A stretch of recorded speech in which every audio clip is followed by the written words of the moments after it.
Hi, thanks for joining me here on Stamp with Julie Baum. Today we're going to make these adorable little Santa tags. Now you might have seen these and a bunch of you asked for a tutorial, so today's the day. Okay, let's begin. I will tell you that I got inspiration for this cute Santa tag on somewhere. I was shopping for things online and ran across these tags that you could buy.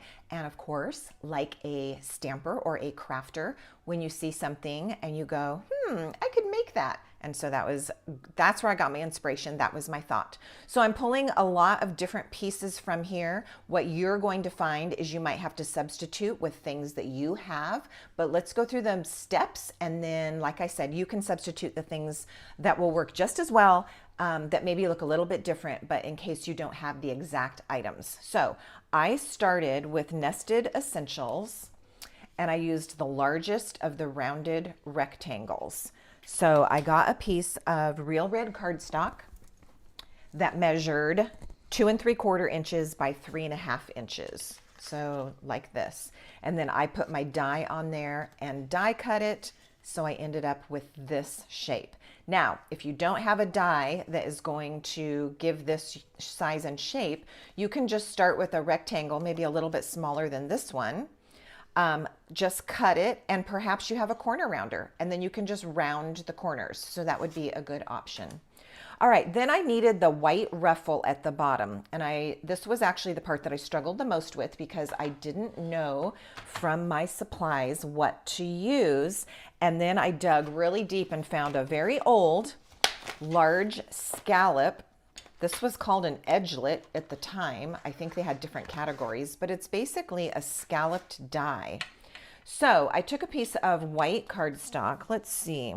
This one started out at 4 inches by about an inch or 1.25 inches. And I went ahead and just ran it through my Stampin' Cut and Emboss machine and did the die cut like so. Now I'm going to need to trim this down. So I'll just take my Stampin' trimmer. I feel like it's easiest to do it this way. Get your shape and then trim down from the straight side instead of trying to start with a piece of paper that's exactly the right size.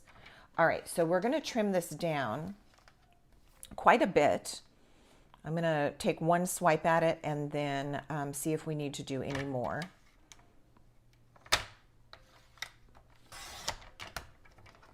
All right, so now you can see I've got that trimmed down. Let's take a look. Again, this is a very free-form kind of project. It's not a perfect recipe. All right, I think that's fine. Actually want a little bit less, so I'm gonna trim off a teeny bit more from this, and then we'll kind of get a measurement and you can make note of that. But honestly, when I was making them, I just eyeballed it, and once I got it going, I just kept repeating the steps. Okay, so that looks about right to me. Here's my sample, my completed one. Here's this one. Then, as you can see, you only need about 1 full and 2 half scallops if you're using this exact die. Of course, yours might vary. So all I'm going to do is go ahead and glue this on and then cut the edges off. And I'm centering my center scallop just so that this looks centered to your eye. All right, let's get some glue. And I'm going to bring in my silicone mat so that any extra that might ooze out goes onto the silicone mat. All right, let's see if this glue is ready for me. All right, I don't need glue across the whole thing because I am going to snip off those sides. I just need it basically behind these 3 scallops. All right, so that's going to get glued on. Again, this center one is the one that I'm looking to center on my shape on the tag itself.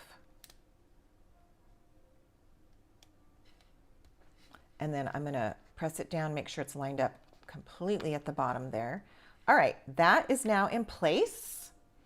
And then watch what I do with my paper snips. I'm just going to turn this over and I'm going to trim around the shape of that red rounded rectangle.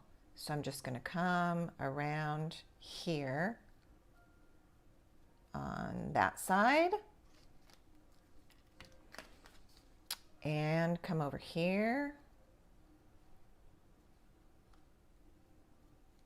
That way my white ruffle, or I guess Santa wouldn't have ruffles, trim, the fur trim is the same shape now as my tag. All right, so now we've got that.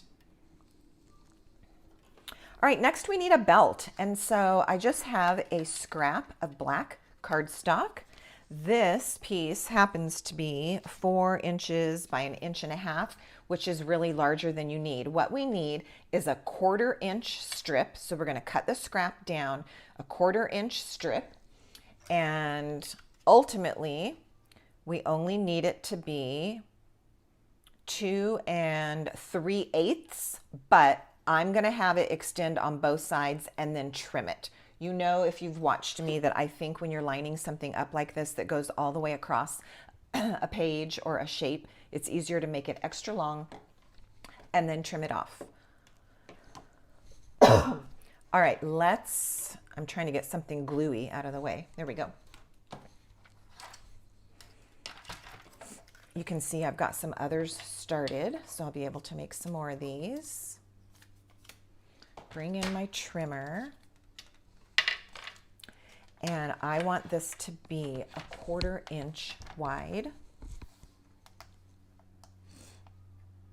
So there's my 1 inch, here's my 1/2 inch, and here's my 1/4 inch.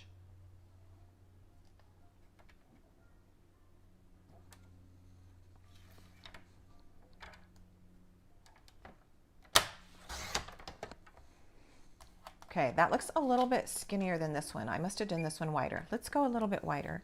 So instead of a 1/4 inch, let's do 3/8. See, aren't you glad you're doing this along with me?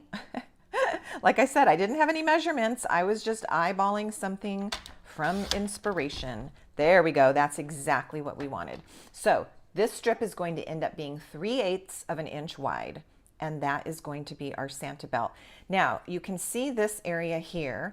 I created that by just cutting a square of this same piece. It's already the 3/8 inch wide, and I'm gonna go 3/8 of an inch the other way, and that's going to give me my square. The reason that I did that is it's giving us the illusion, okay? The illusion of this belt buckle. What I did not do is create a square with slots in it and actually feed this through, which if you are up to that, more power to you. I thought that this totally looks good enough, even though it's not actually woven through, it's just glued on top of my gold square. So that I will leave to you to figure out if you want to do it like I did or not. All right, let's put the belt on.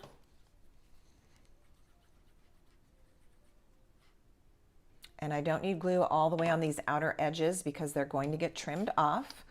And I'm looking at my sample. I came up a little ways from the trim.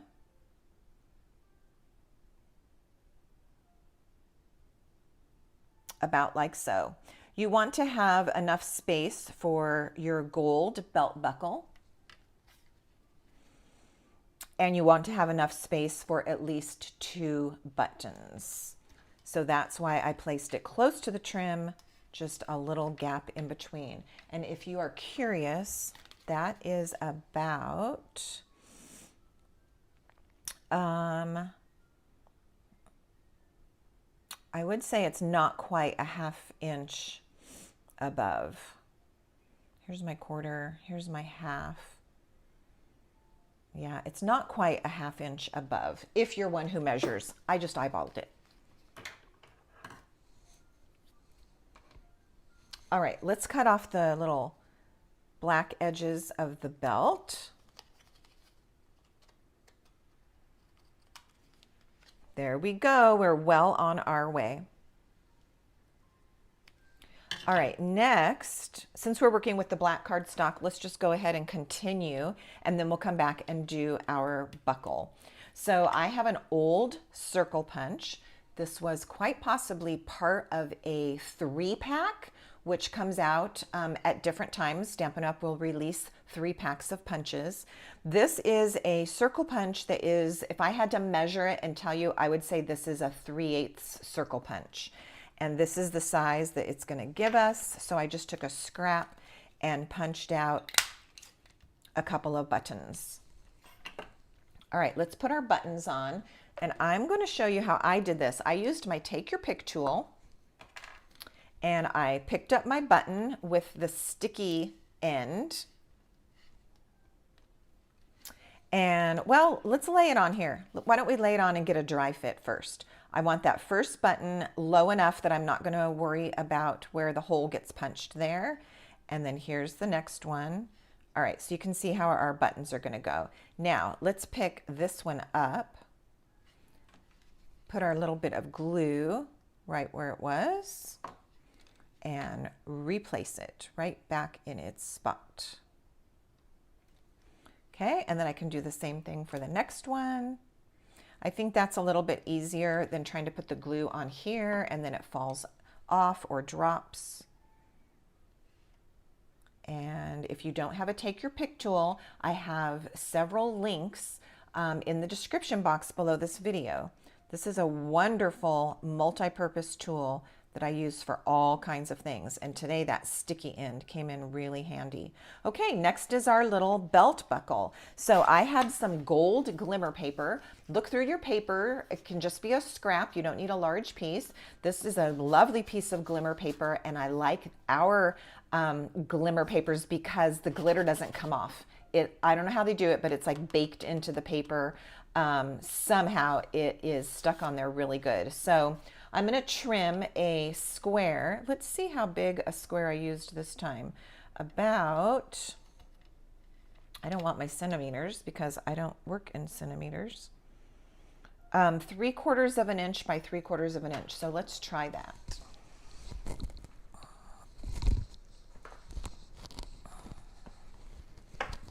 All right. I just had someone coming to my door, and I'm surprised that Pino didn't bark. So that's what I was kind of holding my breath about. All right, 3/4 of an inch.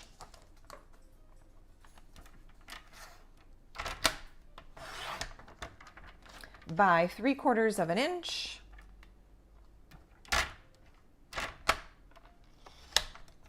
And that gives us our square. Look at the tiniest scraps are used in this. So you could make 8 or 10 of these very easily with not a lot of product, just not a lot of things that you have to use. All right, so here is my square, and it's going to go right here. My button is even a little bit low. Look at this one. This one's a teeny bit better, okay? These are up a little bit higher. There goes my buckle.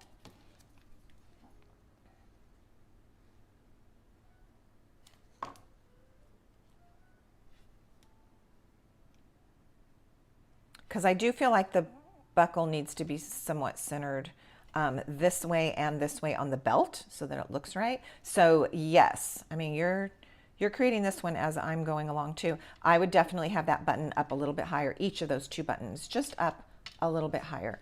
All right, let's put our little square on. Where did it go when I moved everything? Here we go. All right, and I'm gonna put my glue. I'm trying to get that straight, did you see? There we go. I'm going to put my glue right here. Now, this is very textured, and so I am going to make sure that I give this little black square some time to dry before I use these tags, whether I'm going to tie them on a package or group them up in a little package and give them as a gift. You really want to make sure that that black square has had time to really stick to your glimmer paper. If you're worried about it, you could also use a little bit of tear and tape as your adhesive instead of your liquid glue. All right, let's punch our hole. I have a 1/16 of an inch hole punch, which I think is this one. This is not a Stampin' Up! Punch.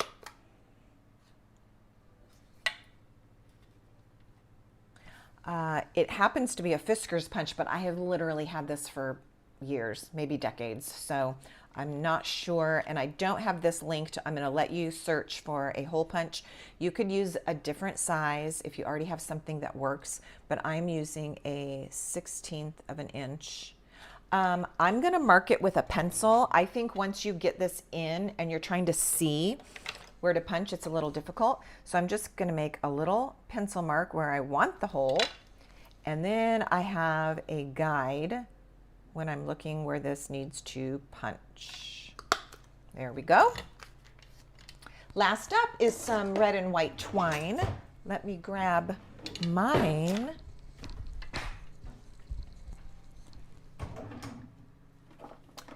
Stampin' Up! Has offered some red and white twine this season.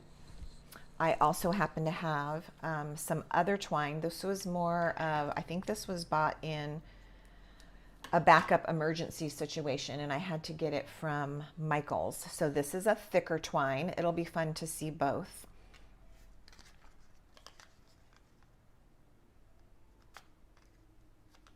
You could use plain white, plain red, plain black. You could use silver. I mean, really the options are endless. So I can already tell just by feeding this through and the fraying that I'm getting, which it doesn't bother me, but I can tell the quality of the Stampin' Up! Twine. Look, it's not even fraying. All right, and then I am going to go ahead and tie a knot in this. Sometimes I will add twine in a different manner, more of the loop and pull through, but I'm going to go ahead and tie a knot in this one, I think, because I really don't want it coming off of the package or slipping out.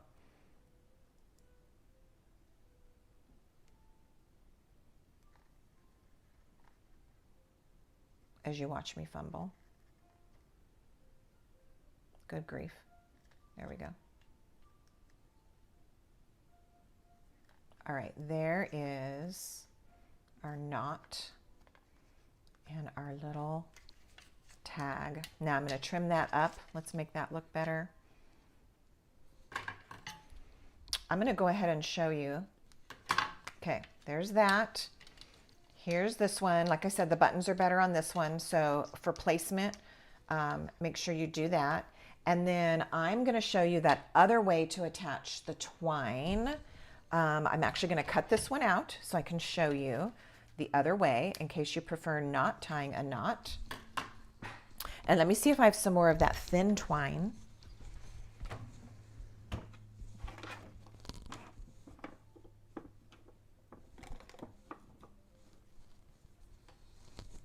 All right, I don't have any more of the red, white, and silver, but here's a thin twine that is red. That's kind of nice. And what other option do I have? Of course, plain white. All right, now look at this. This is really, really old. We don't sell the twine on a little cardboard thing like this, but this is some red and white twine. So let's use that. And I'll just show you the optional way to feed your twine through the hole. I'm going to straighten this out a little bit just by pulling on it, help get some of those kinks out. Then I'm going to take the two free ends. Now, if you guys watch me a lot, you're going to find something interesting. I was finding that during my recording, I was beginning to slip down here, and so it was hard to see what I was doing. So today I'm like making paying special attention to stay up here in a better camera view. And then a couple times I've looked and like, now I'm gonna start drifting up here.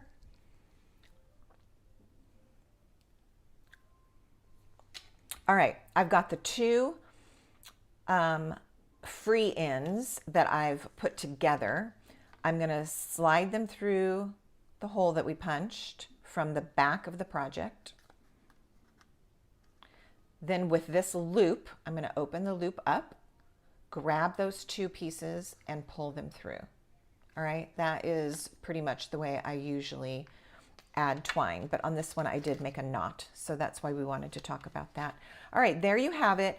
In this case, do leave quite a bit of length on your twine, because if you're going to be tying this to a package or to the handles of a gift bag, you're going to need a little bit of length to work with. So if I was adding twine like this, and then this was going to go on a card front, like as just decoration, I would trim it way down. But if you're actually going to be tying it on, make sure that you leave yourself enough length. I will tell you that this is total about 8 inches. So 8 inches of twine, but then doubled and looped through, and that's what it will give you. So there you have it. There are our adorable Santa tags. I'm so happy that you wanted to make these. I thought they were a ton of fun to make. And now, as you can see, I actually have a couple more that I can finish up and add to the others that I made. Thank you so much for watching, and until next time, happy stamping.